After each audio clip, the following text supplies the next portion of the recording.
à toutes et à tous, j'espère que vous allez bien. Je vous retrouve aujourd'hui dans une nouvelle vidéo où je vais répondre à toutes les questions que vous m'avez posées sur Instagram tout en me préparant.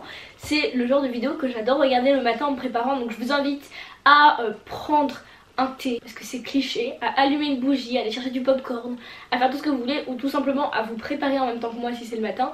Comme ça vous verrez pas le temps passer, parce que cette vidéo est extrêmement longue, je viens de la filmer donc je le sais.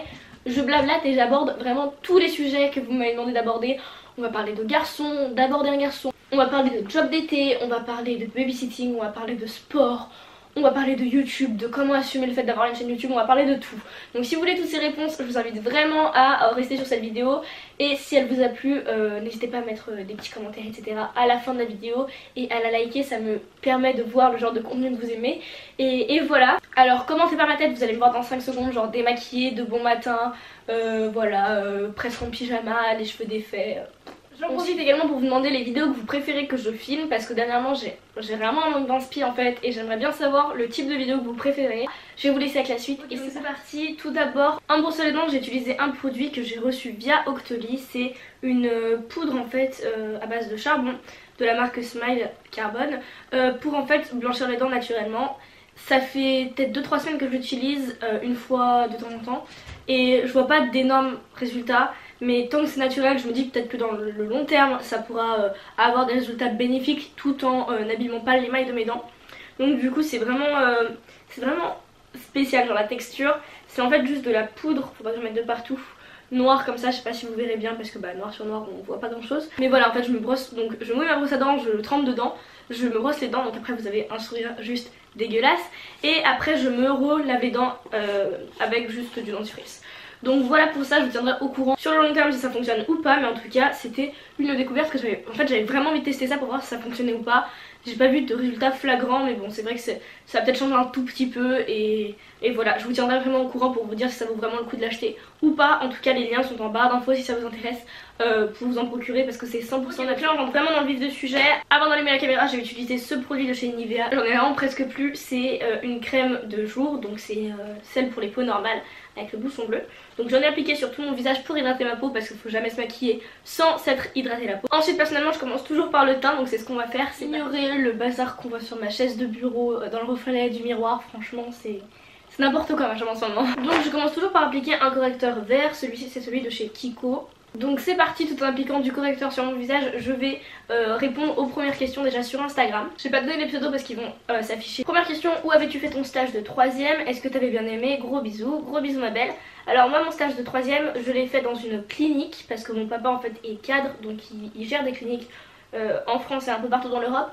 Donc du coup il m'avait aidé un peu en me pistonnant à entrer dans cette clinique. Alors veuillez excuser Snow qui a décidé que ça allait être son quart d'heure de folie bien évidemment au moment où je filme. Donc je l'ai fait dans une clinique à Lyon, en sachant que du coup j'ai été aidée par mon papa qui m'a aidé à intégrer un peu le personnel pendant une semaine pour voir comment ça se passait. Donc je l'ai fait dans une maternité.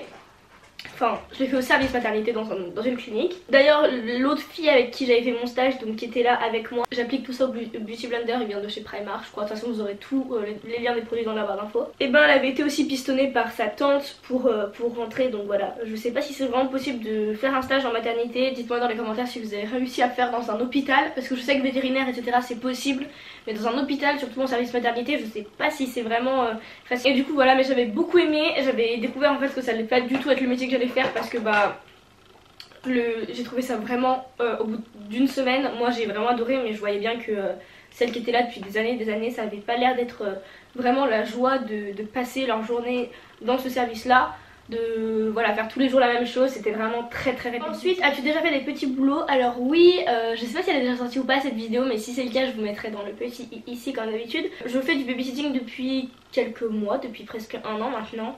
J'ai fait presque toute l'année scolaire là, avec une famille donc attitrée. Attitrée, je suis leur nounou attitrée, oui c'est ça. Et du coup bah voilà, je les vois déjà tous les soirs en allant faire leurs devoirs. De toute façon j'explique tout dans la vidéo, je vous invite à aller le voir.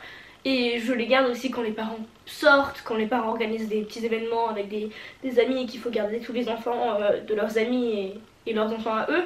Donc voilà, ouais, j'ai déjà fait ça. Et sinon j'ai jamais fait d'autres petits boulots. Je sais que dans les connaissances autour de moi, les seules personnes qui ont fait des petits boulots c'était ou dans les Carrefour Market, dans les Auchan, ou à l'usine. Donc voilà, souvent c'est un peu limité à notre âge pour faire des travaux de ce genre. Si on a, tant qu'on n'a pas en fait 18 ans, c'est assez les rêves que tu voudrais absolument accomplir. Qui se m'appelle, gros bisous à toi. Alors je t'ai même pas dit mais je vais utiliser ce fond de teint là, il y aura toutes les références en barre d'infos, c'est un de la marque Bourjois. Ne vous inquiétez pas, d'habitude je m'arrête là, genre pour le teint, mais là je rajoute un peu parce que vu que je vais filmer des vidéos après et que la lumière fait des va-et-vient, ça va faire n'importe quoi si je n'ai pas une peau irréprochable. Donc pour répondre à ta question, je pense que le rêve qui me fait vraiment qui me pousse à vivre en fait, c'est d'être maman un jour. Bien évidemment j'ai vraiment hâte de voyager, la reine de savoir que je vais à New York dans genre 2 semaines, mais les gars, mais j'ai tellement hâte. D'ailleurs vraiment n'hésitez pas à suivre tous les vlogs qu'on va faire parce que ça va être de la folie. Activez les notifications parce que je sais pas quand, ni comment, ni comment je vais pouvoir vous prévenir quand les vlogs sortiront, mais il va y avoir plein de vlogs et j'ai tellement hâte de partager tout ça avec vous. Donc voilà, voyager aussi j'ai vraiment hâte, mais voilà, surtout fonder une famille, me marier aussi, ce sont vraiment les buts que j'ai envie d'accomplir dans ma vie.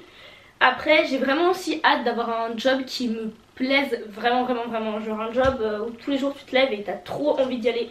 Ça aussi je trouve que c'est quelque chose vraiment indispensable dans une vie. Ensuite on me demande comment tu gères à l'école le regard des autres vis-à-vis de ta chaîne YouTube, et ce commentaire a été liké 3 fois. Et c'est des questions que je reçois très souvent en MP, donc je me suis dit que c'était le genre de questions auxquelles vous aimeriez que je réponde. Alors pour moi le plus dur ça a été au tout début, je dirais, et encore le plus dur tout est relatif. Mais le plus intense à gérer c'était quand ça s'est découvert. C'est-à-dire peu de temps après que j'ai lancé ma chaîne en soi, peut-être 6 mois après, quelque chose comme ça. Parce qu'en fait j'avais une vidéo qui avait fait pas mal de vues et du coup bah les gens ont commencé à tomber dessus. Surtout qu'en plus je m'en cachais pas, donc voilà, parfois j'en parlais en cours avec mes copines etc. Il y a peut-être des personnes qui m'ont entendu. Je sais pas en fait d'où c'est venu, je sais pas qui l'a découvert en premier, mais je sais que ça s'est fait. Et que au début, voilà, j'étais fin 5ème, j'allais en fin 4ème, j'étais encore petite. En fait ce qui est compliqué c'est quand on vient de commencer, quand on sait nous-mêmes déjà pas vraiment ce dans quoi on se lance, qu'on n'est pas fier à 200% de notre travail parce que bah on n'a pas forcément de matériel adapté, on est encore timide face à la caméra et qu'on n'a pas envie en fait que tout le monde le voit pour le moment parce qu'on attend déjà de prendre nous prendre l'habitude d'être de plus en plus à l'aise, puis après on se dit peut-être qu'à ce moment là on le dira. Au final je pense que si ça s'était pas découvert, j'aurais jamais eu de moment parfait pour le dire, mais je suis contente au final que ce soit fait parce que bah ça a été le truc, le sujet dont tout le monde parlait à l'école pendant je sais pas quelques mois, quelques semaines même. Mais en fait dès le début, je me rappelle que j'avais des vannes en 4ème, en 3ème là-dessus, mais dès le début moi ça a toujours été une question de... En fait genre j'ai jamais eu honte de ce que je faisais. J'ai toujours été très fière d'avoir une chaîne YouTube, de me lancer et je savais que tous ceux qui critiquaient c'est intérieurement ceux qui n'auraient jamais eu les couilles, parce qu'il faut se dire, de le faire. Donc en fait j'ai jamais... Je sais pas, c'est dans mon tempérament de me dire t'es fière, bah continue en fait. Pourquoi t'arrêterais pour des gens qui eux ragent parce que bah ils ont jamais eu le courage de se lancer dans un tel truc, que ce soit YouTube ou autre chose. C'est le genre de gens qu'oseront jamais entreprendre quoi que ce soit de vraiment fou dans leur vie. Ah, j'ai des fourmis dans les jambes, je vais mettre comme ça, désolée, mais là j'ai trop mal aux jambes. Donc comment j'ai géré? Bah en fait j'ai laissé courir ceux qui venaient me parler, je fuyais pas hein. Je disais bah oui, y a pas de problème. Ceux qui me disaient oh là là, vous voulez pas monsieur mettre une vidéo de Méline en cours, je disais bah y a pas de souci hein. Moi si ça peut m'éviter de faire maths, allez-y mettez mes vidéos, ça peut vous divertir. Et en fait en répondant quelque chose auquel ils s'attendent pas, bah les gens ils se taisent au bout d'un moment parce qu'ils savent très bien qu'encore aujourd'hui j'ai aucun problème avec le fait de faire des vidéos. Enfin où est le problème quoi? Moi j'aime bien, y en a qui vont au tennis tous les soirs, bah moi je fais des vidéos. Enfin, et encore plus aujourd'hui, je dirais qu'il y a 4 ans c'était plus compliqué de commencer sa chaîne, mais aujourd'hui c'est tellement connu, tout le monde sait que tout le monde fait des vidéos. Encore aujourd'hui ce sera encore plus facile je pense de commencer les vidéos parce que tout le monde sait que ça existe, tout le monde sait que c'est un truc auquel quand on est ado, une phase par laquelle on a plus ou moins envie de passer, qu'on a envie de partager les choses qu'on aime, qu'on a envie de se créer une communauté. Donc voilà, moi ça a jamais été un gros problème et je suis jamais rentrée en me disant mince est-ce que je vais arrêter ou pas. Non, je me suis toujours dit voilà, ça leur plaît pas. Voilà, même s'ils viennent pour critiquer, même s'ils viennent sur mes vidéos pour commenter des trucs nuls, bah je sais pas, enfin s'ils me font juste des vues pour rien quoi. C'est eux qui perdent leur temps parce qu'ils pourraient faire autre chose, ils pourraient lancer leur propre chaîne YouTube. Je pense que c'est vraiment la façon dont vous allez le prendre dès le début qui va définir en fait comment ça va se gérer après. Faut pas se renfermer, faut pas avoir honte d'en parler, faut vraiment y aller en fait et montrer justement. Faut même je pense prétendre avoir encore plus confiance en soi que ce qu'on a vraiment en réalité. Alors les gars ça doit faire genre, sans déconner 2 semaines que j'essaie de faire mes sourcils. Et je commence à essayer de les faire genre 1 ou 2 fois par semaine. Et là je vais essayer de les faire et normalement vous allez voir ça commence à ressembler. As-tu déjà eu des moments où tu pensais que tu aurais dû choisir une autre filière que la S? Oui et non, il y a des moments où en fait j'en ai marre de d'être la filière qui fait le plus d'heures dans la semaine, d'être la filière où on a le plus de pression sur nous. À la fois c'est un peu lourd et à la fois non, parce que genre je sais très bien que je le fais pour moi et que ce sera bénéfique pour les études que je veux faire après. Donc du coup bah voilà, même si aujourd'hui vu que je sais que normalement je pars en commerce, sauf si je trouve d'autres études qui me font vraiment envie, bah je me dis que j'aurais très bien pu faire ES et que ça aurait été probablement un peu plus simple quand même. Mais bon, au final sans regret, mais toutes mes copines filles de ma vente de groupe sont parties en S, donc au final on est toutes dans la même galère.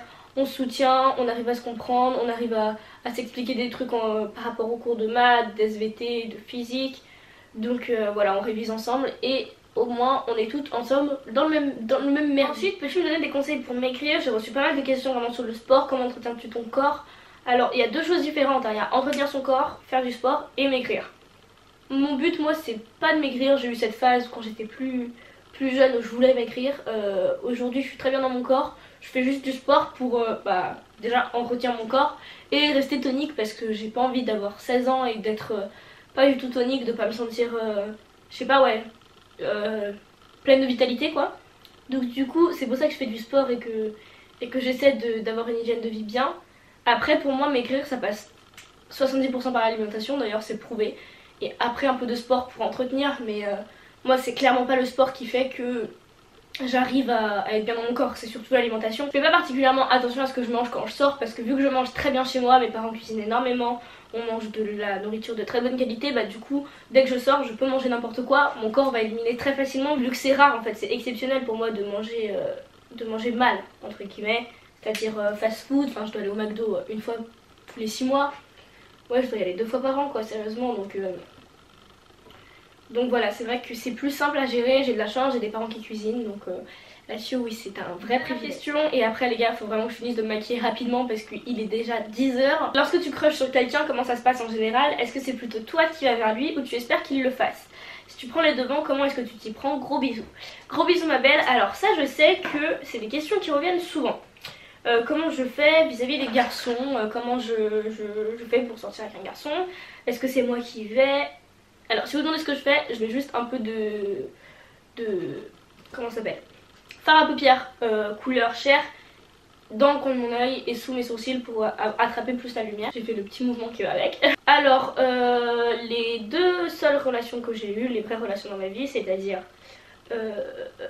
l'allemand avec qui je suis sortie et dont je vous ai raconté l'histoire, si vous n'avez pas suivi, normalement tout sera dans les liens ici. Et l'autre garçon avec qui je suis sortie pendant 2 ans, et ben dans les deux cas en fait c'est moi qui suis allée vers eux. Alors, il y a deux histoires différentes. Celle du copain avec qui je suis sortie pendant 2 ans, on se tournait autour et c'est moi qui ai pris les devants et qui lui ai proposé qu'on sorte ensemble. Donc là-dessus ouais moi j'ai jamais de problème, hein. Enfin je veux dire au pire de tout, ce que vous risquez au pire de tout c'est un non. Donc voilà, je suis vraiment habillée genre... je sais pas, je suis limite en pyjama, mais je peux pas coiffer, c'est pas grave hein, les gars, on va faire comme si on n'avait rien vu. Donc voilà, il y a eu cette histoire là où on se tournait autour et c'est moi qui officialisais le truc vite fait. Et le garçon avec qui je suis sortie aux îles Canaries, donc qui habitait en Allemagne, et lui pour le coup il était vraiment plus timide, donc c'est moi qui suis allée vers lui, c'est moi qui ai fait 90% du job. Et du coup ta question il me semble, si je réponds bien, c'est si tu prends les devants, comment t'y prends-tu? En fait déjà j'attends de voir et être sûre qu'il y a au moins un peu de répondant de l'autre côté, c'est à dire que la personne elle va être un peu réceptive à vos avances, un peu réceptive à, je sais pas, enfin il y a un petit truc un peu taquin entre les deux ou je sais pas, une alchimie ou quelque chose, enfin il faut qu'il se passe quelque chose quoi. Si vous sentez que c'est que dans un sens, c'est que la personne elle fait tout pour ne jamais être avec vous, c'est quand même risqué d'y aller.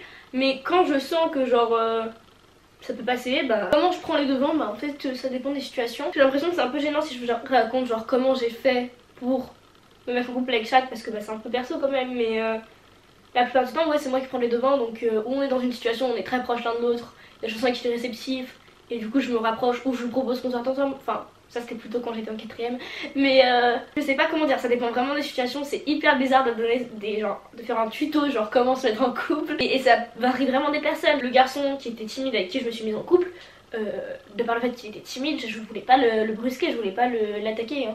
Alors que l'autre garçon avec qui je suis sortie pendant 2 ans, on se connaissait, on se voyait tous les jours depuis déjà 2 ans, donc on était plus proches et c'était pas du tout le même genre de situation à gérer, vous voyez ce que je veux dire. Faut essayer de s'adapter à la personne, ça dépend de tellement de choses, ça dépend si c'est la première personne avec qui il sort, ou s'il a déjà eu quelqu'un, ou s'il vient de rompre avec quelqu'un. Essayez d'y aller doucement, de vous adapter à la personne, d'être à l'écoute en fait, parce que si vous écoutez la personne, si vous ressentez ce dont elle a besoin sur le moment, bah vous saurez si c'est un câlin qu'elle cherche, si c'est juste de l'attention pour le moment, si c'est juste de lui prendre la main, et ça je pense que ça se ressent en fonction de l'écoute et de l'attention que vous lui portez. Voilà, je crois que j'ai répondu à cette question. Je pense que ma réponse était un peu nulle, n'est-ce pas? Mais c'est difficile de répondre à des questions comme ça. Bon, au final, je pense que vous avez remarqué, j'ai zappé de vous montrer 90% des produits que j'ai utilisés. Donc je vais tout vous répertorier dans la barre d'infos. Comme ça, si vous voulez utiliser les produits que je vais utiliser là sur mon visage, vous aurez les liens. Donc voilà pour aujourd'hui, j'espère du fond du cœur que ça vous aura plu. Si c'est le cas, comme je vous l'ai dit en début de vidéo, n'hésitez pas à liker et à commenter. Je suis désolée, je sais cette vidéo était interminable, je suis vraiment désolée, mais j'avais vraiment envie de faire ce genre de vidéo, genre je trouve ça cool. La prochaine fois que je le ferai, ce sera plus court, c'est promis. Je vous invite à dérouler la barre d'infos parce que j'ai mis du temps à la faire. Il y a genre tous les produits répertoriés dans l'ordre dans lequel je les ai utilisés. Je vous fais d'énormes bisous et je vous dis à très vite dans de prochaines vidéos. Bye!